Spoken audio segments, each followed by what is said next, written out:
so you can see that this is set to moist, and over here the needle is set, this is wet and this is dry, and you can see the needle is at about 70% wet. So this plant is well watered right now as we're looking at the meter. We're going to switch it over to light, and this thing should move way over to the right where it's going to indicate a lot of light. So let me flip that switch, and there we go. You can see it's all the way over at the far side, and light is being reached by this plant, especially now. You know, I very rarely would be concerned about light. You know, I know my yard very well. However, if you have a deck with some, you know, coverings and shade, you may have some concerns. So this would be a big payoff for you to check your light, making sure that your plant's going to do okay if it requires, you know, a particular amount of light. So now this is my biggest concern, the soil pH. I'm going to shift it over here, and now we're at soil pH. So we go at the bottom, see where it says alkaline and acid. This is where you really want to pay attention for your soil pH. Here, between the needle is between the 6 and the 7, and that's ideal. You know, 7 is the best, so there's a little bit of acidity in this soil. That means that here, the nutrients are being taken up by the plant. It's going to do well. It's got the moisture, obviously it's got sunlight, and it's got a good pH. So I'm happy with this. And once again, this is a potted plant. We'll go over and take a look at an apple tree that I've transplanted, and we'll take a look at the soil pH. To do this, you'll need the relative humidity table. This comes with the meter. An example is linked in the video description. And some water. We're using distilled. To start, the reservoir will need to be filled with water. It's probably best to perform this outside or over a sink to avoid making a mess. Once filled and the wick is sufficiently wet, close the reservoir chamber lid. It's time to take a measurement. Whirl the psychrometer rapidly for around 20 seconds.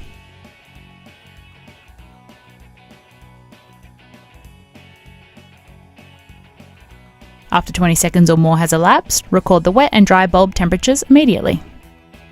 Here we've recorded 22 degrees for the dry bulb and 16 degrees Celsius for the wet bulb. To calculate our relative humidity, we need to determine the wet bulb depression value. To do this, simply subtract the wet bulb reading from the dry bulb reading. So in this instance, we will subtract 16 from 22. Our wet bulb depression is 6 degrees Celsius. Now, using the chart, we'll follow along the top row to find our dry bulb temperature of 22 degrees. Then find the wet bulb depression value on the vertical row, 6. Triangulate the two readings to determine the relative humidity value. In this instance, the outdoor humidity today has been measured at 54%. To summarise this chart, the dry bulb temperature is taken directly from the dry bulb thermometer, and the depression of the wet bulb is the dry bulb reading minus the wet bulb measured reading. For more information on this psychrometer, including a written step-by-step guide on how to take measurements, see the links in the video description.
120,000 kilometers above sea level is a constellation of satellites, each orbiting Earth every 11 hours and 58 minutes. These satellites are continuously beaming data down to us on Earth, which is in turn received by devices such as your phone or navigational units in your cars, allowing you to see where you are on the planet. There are a lot of misconceptions about how GPSs actually work, an example being that your phone and the GPS satellites are both talking to each other. So let's get down to it. How do GPSs work? GPS stands for Global Positioning System, which works through trilateration, not triangulation or multilateration, which is commonly misconceived. There are many different types of navigational satellite systems from countries across the world, but the most popular and commonly used system is Navstar, which is the USA system. There are, however, Russian, Indian, Chinese, and European equivalent systems, although the Indian and Chinese systems sit in a geosynchronous orbit above their countries, which means they are not worldwide systems. The Navstar system, which is simply referred to as GPS, is what we will be focusing more on, although most phones and devices tend to have the capabilities to use both GPS and GLONASS. GPS satellites are set up in such a way that from almost anywhere on the surface of Earth you should have a direct line of sight of at least 4 GPS satellites. This is quite important on the basis that GPS point positioning requires at least 4 satellites to calculate 3 position coordinates and the clock deviation. As GPS units are receivers, there needs to be something sending some sort of signal to devices such as your phone to receive. Each GPS satellite broadcasts a navigational message towards Earth which contains an extremely accurate timestamp, which is obtained through an atomic clock which is on board these satellites. And the satellites also broadcast their position at the time of broadcast, with all GPS signals broadcasting at 1.5752 GHz and 1.2276 GHz. These 2 bits of information allow you to work out your position on Earth. With these satellites all sending exceptionally accurate time down to Earth, your phone or GPS receiver can compare the difference of time between when the signal was sent to when it was received to work out the distance between you and the satellite. By multiplying this time difference with the speed of light, as the signal is sent at the speed of light, you can begin to get the distance away you are from that satellite. As these satellites are also sending whereabouts they are, you can begin to draw spheres around the satellites, with you being somewhere on the outer border of that sphere. As we introduce more GPS satellites into the mix, we begin to get closer to where we are. By calculating the time differences between these satellites, we move from having no idea where we are to being able to pinpoint where we are, typically down to 5 to 10 meters on average, with the potential error being around 15 meters. There are a lot of factors which escalate the potential error, but the most significant is due to the ionosphere, a part of the upper atmosphere extending from 60 kilometers to 2,000 kilometers, where free electrons occur frequently enough to have an appreciable influence on the proportion of electromagnetic waves passing through this layer. This error is substantially smaller when satellites are directly overhead, compared to being larger the closer the satellites are to the horizon relative to you, as the path between you and the GPS satellites goes through more of the atmosphere compared to being directly overhead.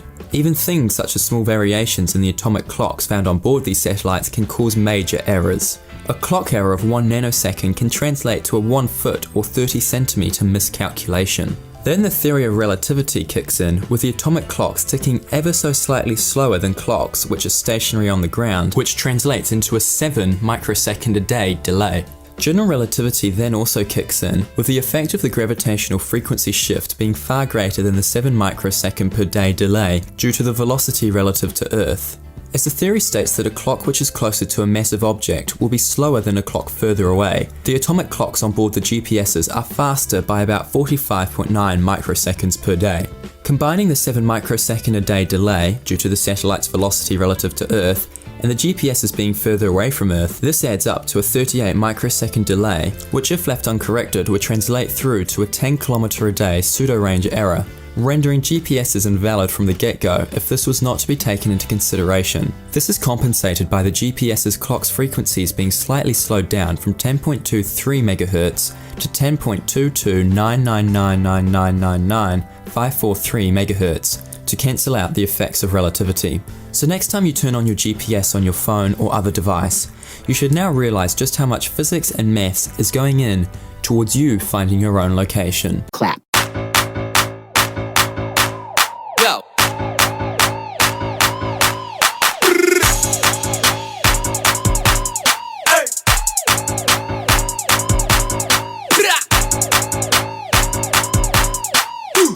So another important dimension of a tree is its height. And it's important to know the height because when you put the diameter and the height together, we can tell you how much wood is in that tree. That's how we classify their size. So to use, we have a tool to use to measure the height of the tree, and this is called a clinometer. Clinometer uses trigonometry to measure the height of a tree. And if you remember back to your high school trig, maybe or maybe not, if you have a triangle and you know the length of one side and the angle, then you can understand the length of the other. In this case, that's the height of the tree. But since we don't want to have to do a lot of math, my instrument is already calibrated as long as I stand a known distance from the tree. So since my tree is only seemed pretty short, I chose the 66-foot scale. I could have chosen 100 if it was a taller tree. I'm going to look at the tree using my clinometer. I have both eyes open, and I look at the scale. On mine, it's on the right, the 60-foot scale, 66-foot scale.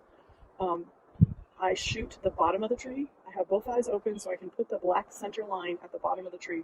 I read the number 7, and then I'm going to swing it up to the top of the tree and see the top of the tree. I'm looking at it with my left eye, and with my right eye, I'm reading the scale, and I see the number 42. Since I've gone past 0, I have two angles, 0 to 7, 0 to 42. That means to get the entire distance, I have to add them together, or 49. So using this instrument, that tree is 49 feet tall. When you look through the clinometer, you'll see two different scales on the right and the left.